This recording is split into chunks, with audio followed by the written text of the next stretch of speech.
முதல்ல உங்களை பற்றி சொல்கிறேன். மாசா கெத்தா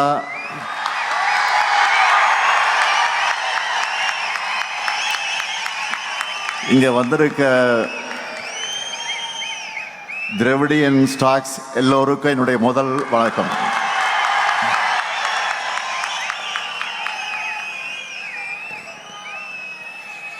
நிகழ்ச்சியிலே பங்கேற்று உரையாற்றி அமர்ந்திருக்கக்கூடிய கழக பொதுச் செயலாளர்,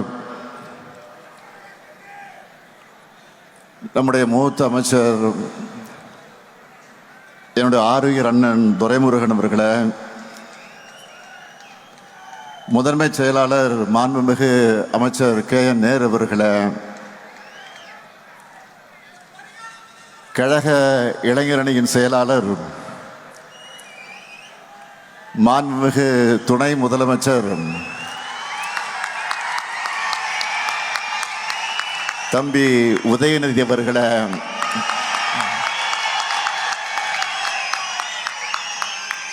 துவக்கத்தில் அனைவரையும் வரவேற்று மகிழ்ந்திருக்கக்கூடிய திருவண்ணாமலை தெற்கு மாவட்ட கழகத்தினுடைய செயலாளர் மாண்புமிகு அமைச்சர் ஏவா வேலு உள்ளிட்ட அமைச்சர் பெருமக்களே, மாண்புமிகு சட்டப்பேரவையின் துணைத் தலைவர் கு பிச்சாண்டி அவர்களே, துணை பொதுச் செயலாளர்கள் பெரியசாமி அவர்களே, முனைவர் பொன்முடி அவர்களே, ராசா அவர்களே, அந்தியூர் செல்வராஜ் அவர்களே, சாமிநாதன் அவர்களே, மாண்புமிகு நாடாளுமன்ற சட்டமன்ற முன்னாள் இந்நாள் உறுப்பினர்களே, இளைஞரணியினுடைய மாநில துணை செயலாளர்கள் பிரபு கஜேந்திரன் அவர்களே, ஜோயல் அவர்களே, இன்பா ரகு அவர்களே, இளையராஜா அவர்களே, அப்துல் மாலிக் அவர்களே, பிரகாஷ் அவர்களே, சீனிவாசன் அவர்களே, பிரதீப் ராஜா அவர்களே, ஆனந்த்குமார் அவர்களே, இளைஞரணியின் மாவட்ட அமைப்பாளர்களே, துணை அமைப்பாளர்களே, தலைமை கழகத்தினுடைய நிர்வாகிகளே, வடக்கு மண்டல இளைஞரணியின் மாவட்ட அமைப்பாளர்கள் மற்றும் நிர்வாகிகளே, என் உயிரோடு கலந்திருக்கக்கூடிய தலைவர் கலைஞர் அவர்களின் உயிரினும் உயிரான அன்பு உடன்பிறப்புகளே,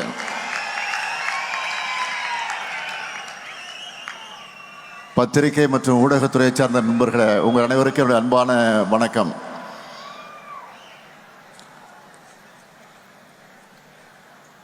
வேலுகிட்ட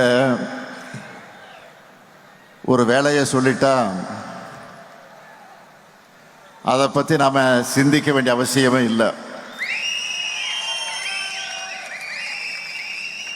அப்படி இந்த கூட்டத்தை சிறப்பாக ஏற்பாடு செஞ்சிருக்கக்கூடிய வேலுவர்களுக்கு என்னதான் இளைஞரணியின் தம்பி உதயநிதி நன்றி சொல்லியிருந்தாலும், தலைமை கழகத்தின் சார்பில் தலைவர் என்கிற முறையில் நானும் நன்றி கூற விரும்புகிறேன். எதிரில் இருக்கக்கூடிய உங்களை பார்க்கும்போது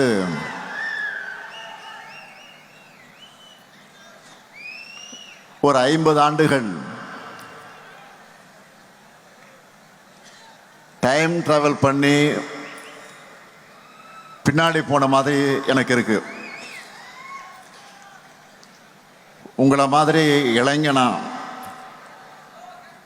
கிராமமா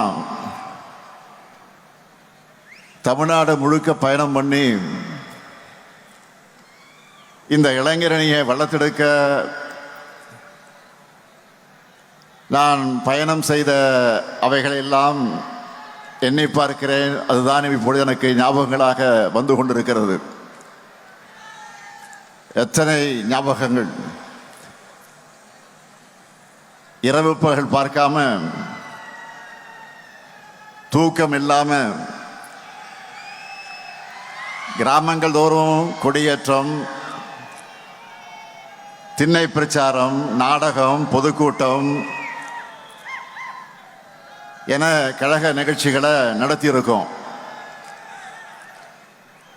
அப்படி உழைச்சி வளர்த்த திராவிட முன்னேற்றக் கழகம் 75 ஆண்டுகளை நிறைவு செஞ்சிருக்கிறோம். அப்படிப்பட்ட கழகத்திற்கு புது ரத்தமாக வந்திருக்கக்கூடிய உங்களை எல்லாம் பார்க்கும்போது புது மகிழ்ச்சியும் நம்பிக்கையும் பிறக்குது. அது மட்டுமல்ல, உங்களுடைய எனர்ஜி எனக்கு டிரான்ஸ்ஃபர் ஆகியிருக்கு. இப்போ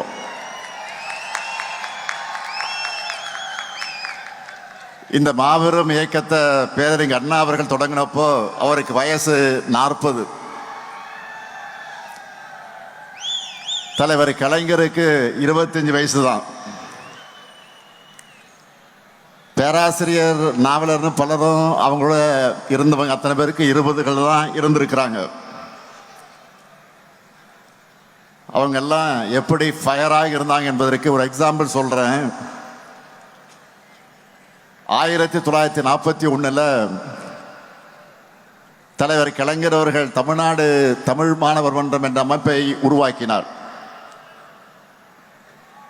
அதனுடைய 1ஆம் ஆண்டு நிறைவுக்கு புரட்சி கவிஞர் பாவேந்தர் பாரதிதாசன் அவர்கள்கிட்ட இருந்து ஒரு வாழ்த்துப்பா வந்துச்சு. அந்த வாழ்த்துப்பால புரட்சி கவிஞர் எழுதின வரிகள் தான், கிளம்பிற்றுக்கான் தமிழச்சிங்க கூட்டம் கிழித்தெறிய தேடுதுகான் பகை கூட்டத்தை. இந்த லைனை கேட்கும் போதே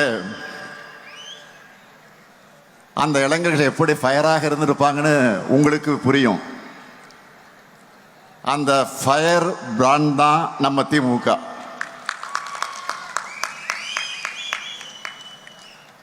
இது எதெல்லாம் இந்த தமிழ் சமுதாயத்துக்கு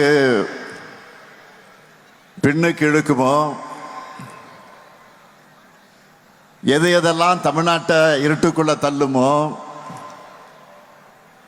அது எல்லாத்தையும் தோற்கடிச்ச புது வரலாறு படைச்சோம். சும்மா எடுத்தோம் கவிழ்த்தோம்னு இங்க எதையும் பண்ணிடல. தெரு தெருவா, வீடு வீடா போய் பேசி, டீ கடையும் சலூனுமே அரசியல் மேடைகளாக மாற்றி மக்களை எஜுகேட் பண்ணோம். உலக வரலாற்றை எல்லாம் சொல்லி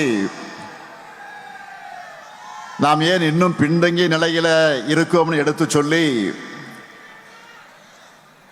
மக்களுக்குள்ள நல்ல மாற்றத்துக்கான விதைய சிந்தனையா விதைச்சாங்க. அண்ணா பேசுறார், கலைஞர் பேசுறார், நாவலர் பேசுறார், பேராசிரியர் பேசுறார்னு சொன்னா மக்களும் குடும்பம் குடும்பமாக வந்து அவங்க பேச கேட்பாங்க. அவங்க பேச்சில் சொன்னதையெல்லாம் மக்கள் அவங்க அவங்க ஊர்ல எடுத்துக்கிட்டு போய் சொல்லுவாங்க. திராவிட உணர்வை அப்படியெல்லாம் வளர்த்தாங்க. தமிழை நசுக்க வந்த இந்தி ஆதிக்கத்தை விரட்டினாங்க. அதனாலதான் தாழ்ந்த தமிழகமே அப்படின்னு கவலைப்பட்ட காலத்தை மாற்றி இப்போ திரும்பி பாருங்க தமிழ்நாட்டை என்று சொல்லுகிற காலத்துக்கு நாம் வந்திருக்கிறோம்.